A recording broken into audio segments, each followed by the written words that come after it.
زندگی کا اصل مقصد کائنات کا اصل شعور حاصل کر کے بے سہارا انسانوں کی زندگی میں حوصلہ پیدا کرنا اور مرجھائے ہوئی چہروں پر مسکراہٹ لانا ہے۔ کرکٹ سکھانے والے کی تنخواہ 32 لاکھ اور قرآن پاک سکھانے والے کی تنخواہ 10,000۔ ایسی قوم پہ زوال نہ آئے تو اور کیا آئے، تلخ حقیقت۔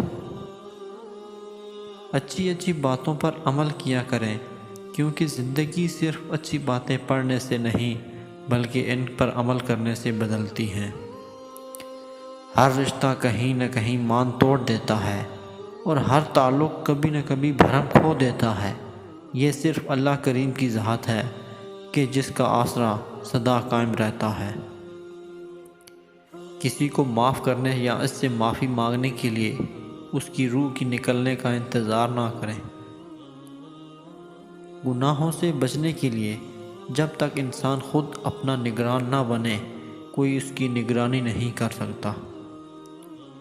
ایسا دروازہ بنے جس سے خیر داخل ہو، اگر ایسا نہیں کر سکتے تو وہ کھڑکی بنے جس سے روشنی گزرے، اگر ایسا بھی نہیں کر سکتے تو ایسی دیوار بنے جو تھکے ہوئوں کو سہارا دے، کیونکہ اللہ کی مخلوق سے محبت ہی اللہ سے محبت ہے۔ اللہ تعالیٰ سے دعا ہے کہ وہ ہمیں خیر کا دروازہ بنا دے اور ہر قسم کے شر سے محفوظ فرما دے، آمین اللہم آمین۔ جس گھڑی نصیب سنورتے ہیں، اکثر لوگ اس وقت تکیے پر سر رکھ کے سو رہے ہوتے ہیں اور سونے والے خوبصورت خواب دیکھتے ہیں، جبکہ اللہ تعالیٰ کے حضور سجدہ ریز ہونے والے خوبصورت تعبیریں پاتے ہیں۔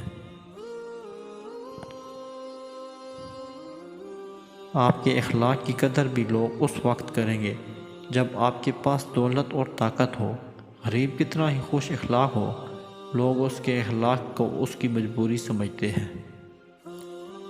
دعا اور دل دو خوبصورت ٹھکانے ہیں، کوشش کریں ان دونوں کے مکین بنیں اور ہمیشہ ان میں رہیں۔ دنیا میں تمہارے لیے بدترین سزا یہ ہے کہ اللہ تمہاری زبانوں سے اپنا ذکر روک لے۔ جب تم میں حیا نہ رہے تو جو مرضی کرو۔ برائیوں کی کثرت بے حیائی کو جنم دیتی ہے۔